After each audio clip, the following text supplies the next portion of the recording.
السلام عليكم ورحمة الله وبركاته. سيداتي سادتي، أهلا وسهلا بكم في هذه الحلقة السابعة من برنامجكم الأردو للعرب.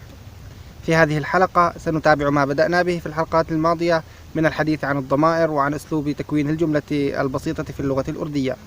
إن من ضروريات تكوين الحوار البسيط في اللغة الأردية هو معرفة كيفية صياغة السؤال. لقد مررنا في الحلقات الماضية على أمثلة عديدة من السؤال، ولكن لم نفصل بالضبط ما هي أدوات الاستفهام، ما هي صيغة الاستفهام، كيف يتم صياغة السؤال في اللغة الأردية. أولا لنتعرف على أدوات الاستفهام في اللغة الأردية. في هذه الحلقة سنتعرف على 7 من أدوات الاستفهام في اللغة الأردية، وعلى رأسها كيا. كلمة الاستفهام أو أداة الاستفهام كيا، وهي تعني ماذا، وقد تعني أيضا هل. فإذا أردت أن تسأل إنسانا ما اسمك آب کا نام، اسمك آب کا نام اسمك آب کا، أنت ونام مذكر نستخدم معه ك، آب کا نام كيا है، ما اسمك. وهذه إذا جاءت كيا في وسط الجملة فتعني ماذا، وأحيانا تأتي بمعنى ماذا إذا جاءت مستقلة، كأن يسألك يكلمك إنسان بأمر ما فتقول له كيا أي ماذا، شو ماذا كيا. وقد يكلمك مثلا بكلام لا تفهم معناه فتقول له كيا مطلب ما معنى، ما المعنى كيا مطلب، ماذا تقصد، ما المعنى كيا مطلب. كيا هي من أكثر أدوات الاستفهام شيوعا، وقد تعني هل، تعني أداة الاستفهام الهمزة كيا आप का नाम حسين है، क्या आपका नाम حسين है، هل اسمك حسين. क्या आप ज़ीशान है، ज़ीशान وهو اسم شائع في الأردو، ويعني ذي شأن هي اسم عربي، ذي شأن صاحب الشأن، ज़ीशान. क्या आप ज़ीशान है، هل أنت ज़ीशान. क्या आप فلان है، هل أنت فلان. إذا أردت أن تسأل أي إنسان تستفسر إذا كان ذلك الشخص أم لا، تقول له क्या आप فلان है، هل أنت فلان.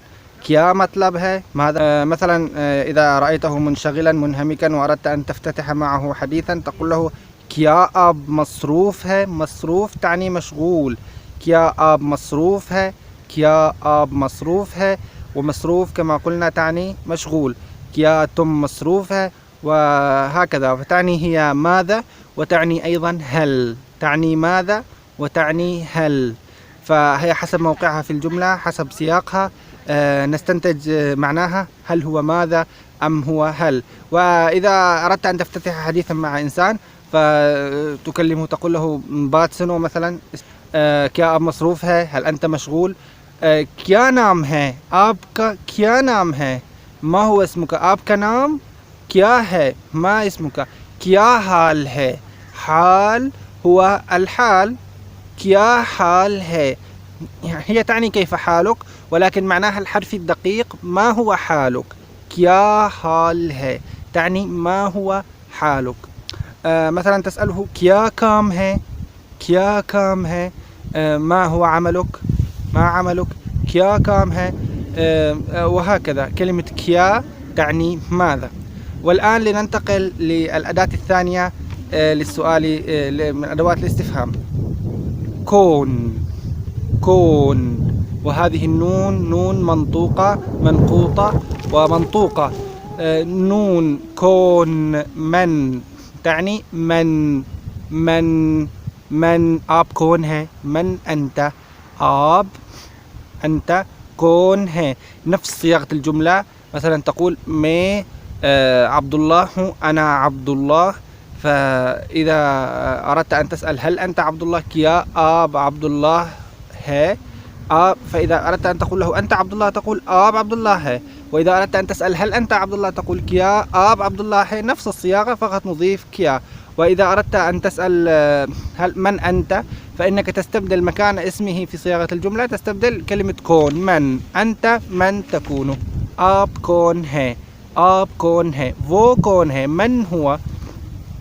ومثلا تعرفون الأغنية المشهورة لسامي يوسف التي يغني فيها वो तन्हा कौन है, मन हुआ الواحد, من هو الواحد, वो तन्हा कौन है, वो तन्हा कौन है, बादशाह वो कौन है, बादशाह कौन है, من هو الملك, बादशाह कौन है, बादशाह कौन है, तन्हा कौन है, من هو الأوحد, من هو الواحد, बादशाह वो कौन है, مهربان वो कौन है, المهربان, مهربان هي كلمة فارسية وتعني الرحيم, مهربان, مهربان, النون الأخيرة غير منطوقة, مهربان वो कौन है, من هو الرحيم, من هو الرحيم.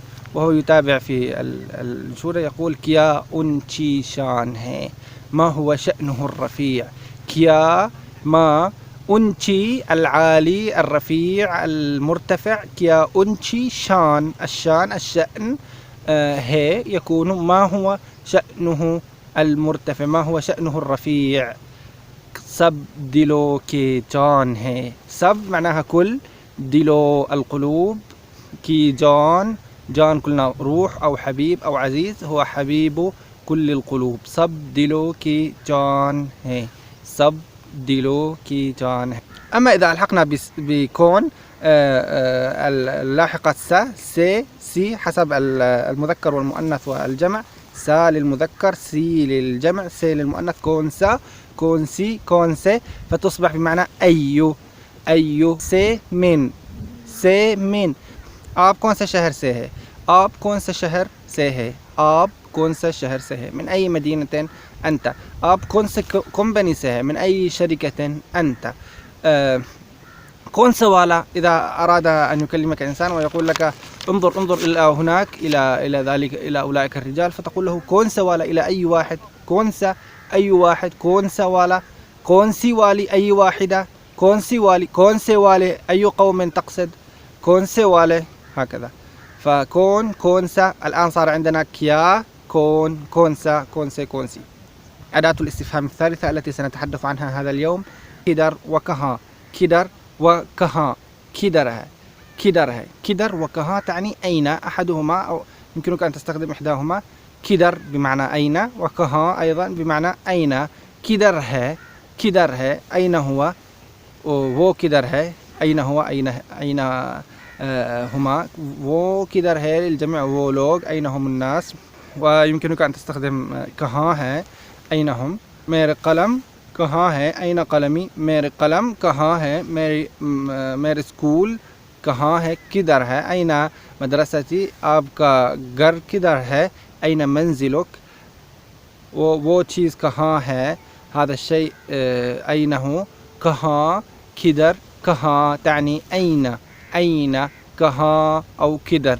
وفقط تضيفها في بداية الجملة وتتابع الجملة كأنك تنشئ جملة خبرية عادية, فقط تضيف لها كدر أو كها, كدر أو كها, وتستبدل عنها أو تستبدلها بمكان الخبر.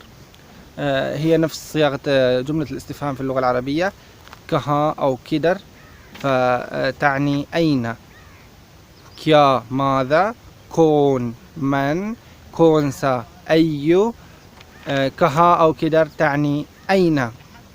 والكلمة قبل الأخيرة لهذا اليوم هي كلمة كيو, كيو هي أداة من أدوات الاستفهام, كيو, النون في الأخير كما نلاحظ نون غير منقوطة, كيو, وتعني لماذا, ليش, لماذا, كيو. إذا واحد يسألك وتريد أن تستفسر لماذا يسألك هذا السؤال, لماذا يكلمك بهذا الكلام, تقول لهم كيو, كيو بوچره, لماذا تسأل, كيو, كيو. إذا وجدت إنسانا حزينا تسأله तुम क्यों खफा हो, क्यों नाराज़ हो, क्यों नाराज़ हो, أنت لماذا حزين تكون, क्यों तुम क्यों नाराज़ हो, أنت لماذا أنت غاضب, क्यों नाराज़ हो, क्या वजह से, क्या वजह से, वजह معناها السبب, الحال, الوجه, لأي وجه, لأي سبب أنت حزين, क्या वजह से, तुम क्यों नाराज़ हो, क्या वजह से. رأيت إنسانا يغادر, अब तो क्यों जा रहा है, क्यों जा रहे, لماذا أنت تمضي, ليش رايح, क्यों تعني لماذا, وتستخدم نفس استخدامات لماذا في اللغة العربية, क्यों, كيو، النون غير ملفوظة، مجرد نكتفي بغنة الواو. والكلمة أداة الاستفهام الأخيرة التي سندرسها هذا اليوم هي كلمة كب. كب وتعني متى. متى कब है मता حصل. कब हो गया है, मता حصل. कब आपके इम्तिहान कब है, मता इम्तिहानुक.